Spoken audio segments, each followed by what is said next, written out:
Hi boys and girls, it's me Butch. My name is Terry David Silvercloud. I'm not native, it just sounds that way. I'm 77 years old, live in Vancouver, British Columbia. Excuse me. And today's the 13th of June, 2022, Monday. It's early evening here in Vancouver. I got a frog in my throat, of course. Anyhow, I'm testing out my open broadcast studio software to see how much I can push my computer with media inputs.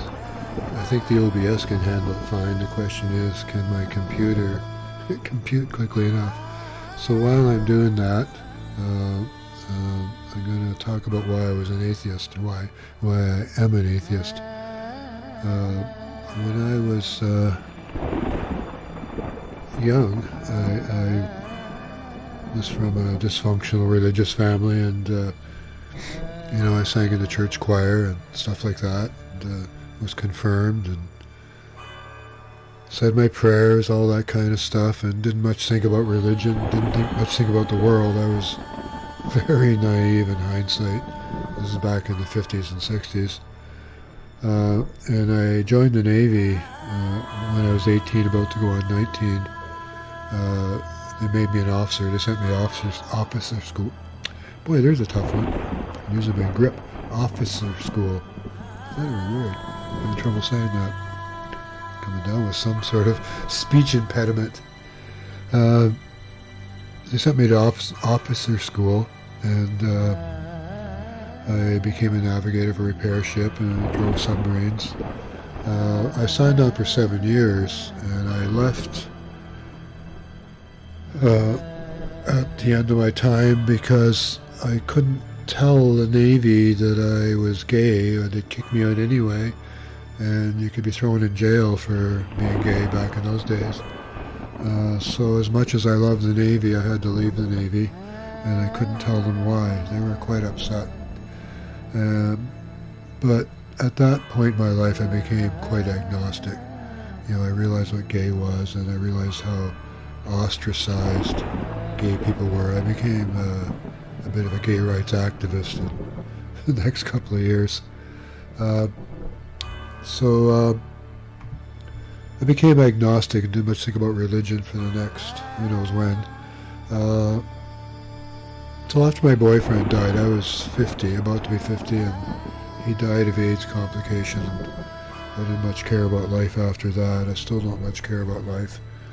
But I got into writing a book, and in writing the book I had to do a whole lot of studying because I was curious. I started researching old symbols, and the next thing you know, I'm researching religions for symbols in general.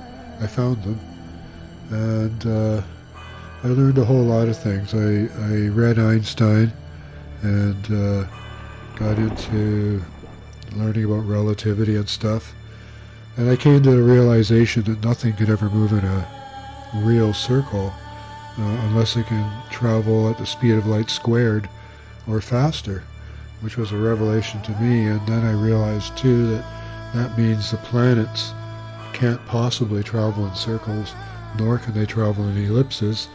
They can only travel in waves, which is what they actually do. The actual real motion through space of the planets is helical waves. That's coming about for Earth because the solar system moves about 7 billion kilometers through the Milky Way per year. So the planets, or Earth, scribes one wave in our year. Now there'd be longer years for some of the other planets for them to go around. It's just they're further out, and they'll be tilted a lot more because they're aiming their south poles in the direction they're trying to get to, which is just in front of the sun. But they can never get there because they go chasing after the sun, but the sun is just in front of them, and they have to keep on chasing. It's like going down a drain hole.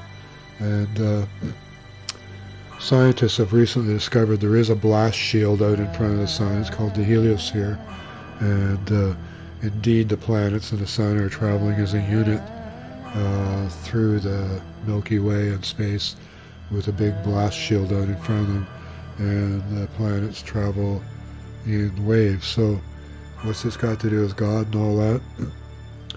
Well, it means that planets don't just sit out there in space, or like suns with, they don't sit like islands out in space that we can just go visit one to another. They're roaring through space at incredible speed. As you sit there listening to me, if you're here, you're traveling at over 500,000 kilometers an hour through the Milky Way. You're going really, really, really fast. And that, we siphon off that energy. That's what's giving us all this ability to have what we think is gravity. Gravity is a bit of an illusion. There's gravity and there's gravity. Gravity takes a certain level of gravitational attraction between matter, but that's a very, very extraordinarily weak force. But the gravity of motion is much stronger. You can defy gravity by going up in an airplane and diving the airplane faster than you fall, which is at the rate of 32 feet per second per second. If you drop an elephant and a mouse off the top of a building, they'll both crash on the ground at the same time because of this motion kind of gravity. The elephant will make a bigger splat, but they'll arrive at the same time. So there you go. Why am I going on and on about this? Thinking about God made me realize that the whole God thing was just ludicrous, ridiculous, just beyond any sane reality. It's just so laughable that there should be a God. That, and then there's the evil aspects of it, like by what right would one entity rule and own everything? By what right? It's just disgusting. And where did God come from? How did God get to be in charge? Like, having a God does not answer the creation problem. It creates a much more complicated problem, because now you've got a creator, something that can create, but where did that creator come from? We're creators. Humans are creators. We're creating intelligent machines, and if we're not careful, they just might decide they don't need us anymore. And we best be careful inviting aliens to come visit. Didn't go well for the Native Americans when the aliens arrived. So I'm going on and on and on. So the idea of God in an infinite universe, I don't believe in Big Bang either. Big Bang doesn't answer what came before Big Bang, and also breaks a whole lot of laws of physics. I think the universe has always existed.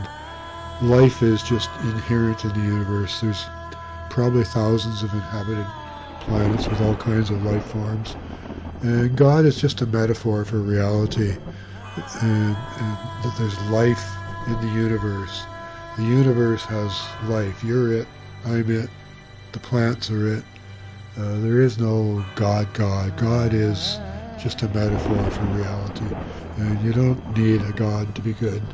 You don't need a God to do good things. You just don't.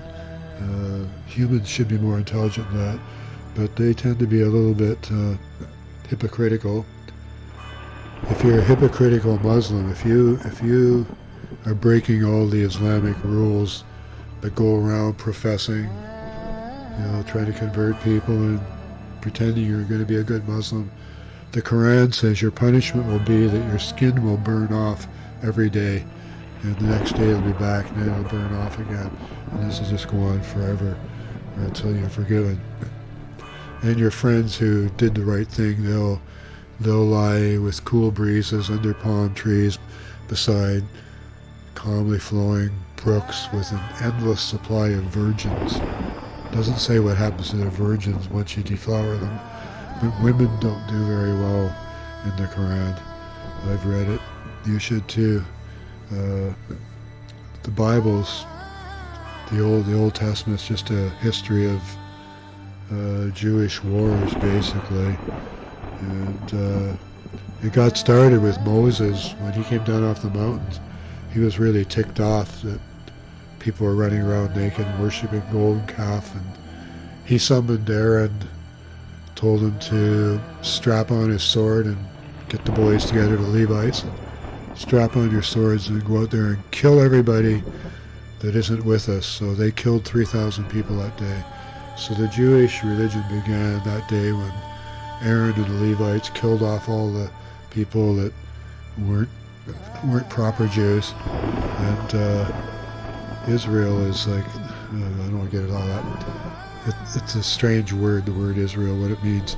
But that began strict rules where if you didn't show up for worship, you were executed. It's in Exodus. You should read it. The Bible has some pretty horrible stories. And Revelations, it's that kind of thing is going to happen.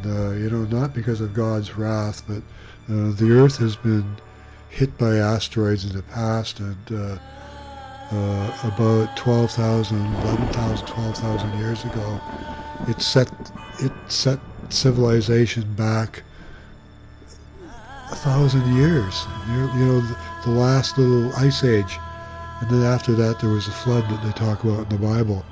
But there may have been advanced civilizations that got wiped out by the asteroid, which we're beginning to think might have crashed in Greenland. Atomic diamonds have been found in the dust layers from that period of time all over the planet.